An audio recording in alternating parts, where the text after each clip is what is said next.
andito na ang ating, nakita nyo, ang ating, this is the 13 presents Verdugo.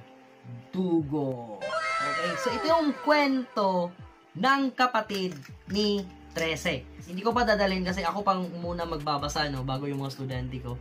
Ito yung 13-8. And then meron yung Bloodlines, which is yung Bloodlines is also story ng mga kapatid ni 13. Pero ito, more on focus kay Verdugo.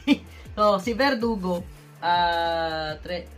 siya yung pinakaunang anak ng 13 clan nang hindi siya babaylan pero isa siyang warrior. Talagang warrior, literal. Takot na takot sa kanya ang mga nilalang ng kadiliman. Yeah. Okay, so that's it for now, guys. Thank you so much. Good morning, good noon, good afternoon, good evening, and good night. Jake Lapa signing off. And Komiko signing off.